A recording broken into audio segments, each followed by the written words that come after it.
All right, welcome back everyone to another episode of Improve Your English. I'm James, and as always, I'm joined by Sophie. Today we're tackling a topic that's, well, basically everywhere: technology. Sophie, I don't know about you, but I feel like I can't go a single hour without using some sort of gadget. Oh, absolutely, James. I mean, even just getting here, I used my phone for directions, checked my emails, and probably scrolled through social media a bit too much. But, when it comes to IELTS speaking, especially part 1, being real and personal about your tech habits is what really impresses the examiner. Yeah, and it's not just about listing devices, is it? It's about using those smart verbs and collocations like browse the internet, stay connected, or charge my phone. Those little phrases make your answers sound so much more natural. Exactly, and don't forget, it's not all sunshine and rainbows. If you only talk about the positives, it can sound a bit, robotic. Show both sides. For example, I remember when I got my first smartphone.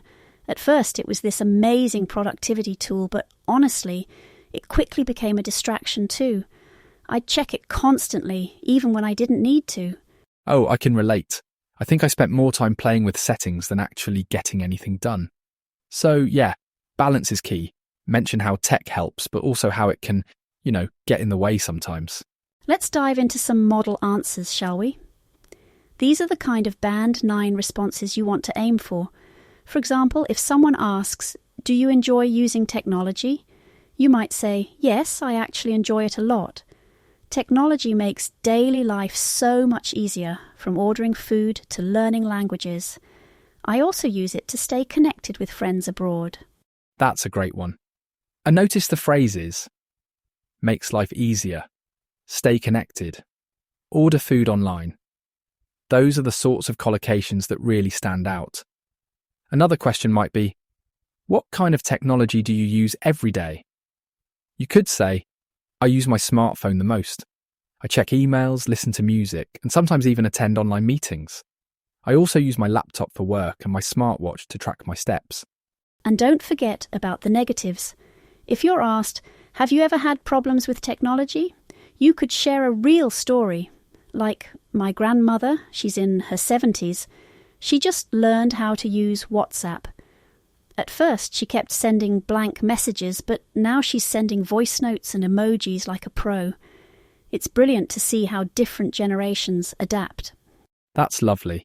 And it shows you can use phrases like glued to their phones or unplug to talk about both the good and the bad.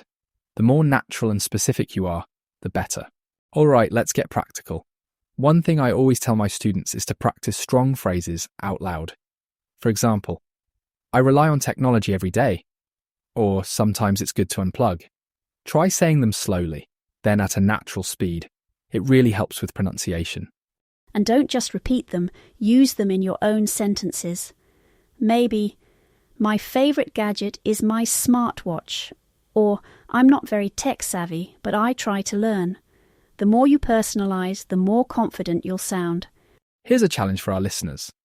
Pick 2 of today's questions and answer them in about 30 to 45 seconds each. Try to include at least 2 strong phrases and add a real example. Record yourself and listen back. It's a bit awkward at first, but it's honestly the best way to spot what you're doing well and what needs work. Absolutely, and if you stumble or go off on a tangent, that's fine. That's how real conversations work. The key is to keep practicing and not be afraid to make mistakes. James, one thing that really makes answers stand out is weaving in personal anecdotes.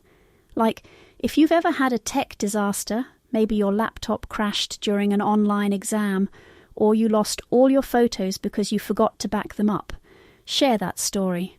It makes your answer memorable and authentic. Yeah, and it's not just about the story, but how you tell it. Try timing your responses. Use a stopwatch or your phone. Aim for answers that are detailed but not rambling. It's a bit of a balancing act, isn't it? Definitely.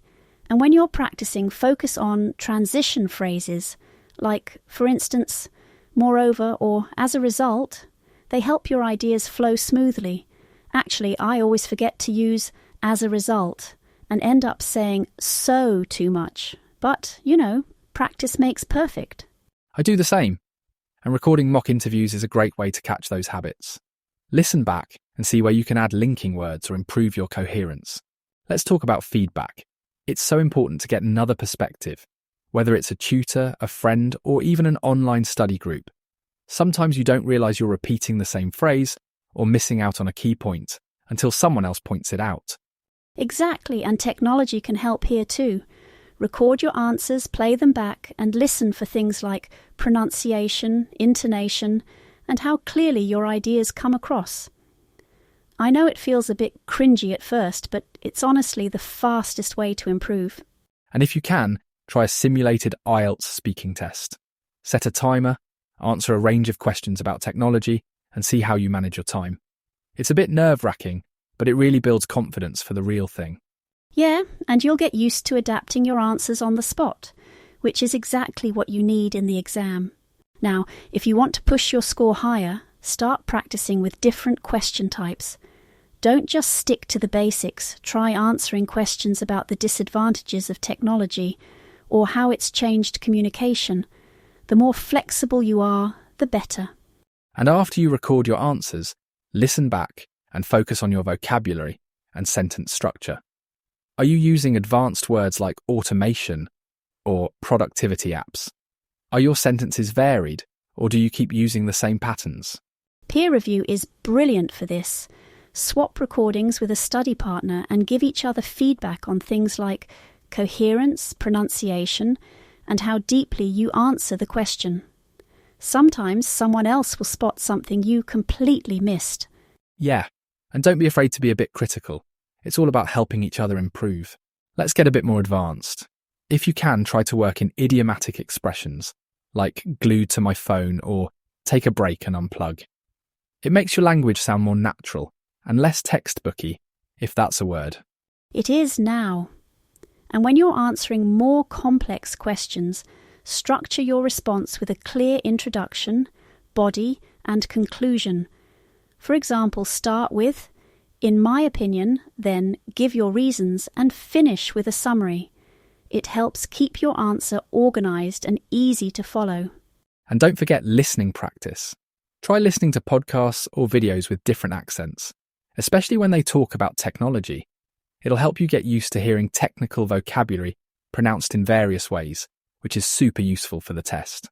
Yeah, and it'll boost your own pronunciation too. Sometimes I hear a new word and realise I've been saying it wrong for years. It happens to the best of us. All right, last but not least, confidence. The more you practice under exam conditions, the less anxious you'll feel on test day. Set up mock interviews, time yourself, and treat it like the real thing. And use those recording tools we mentioned.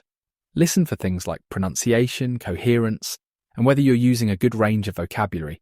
It's a bit like being your own coach.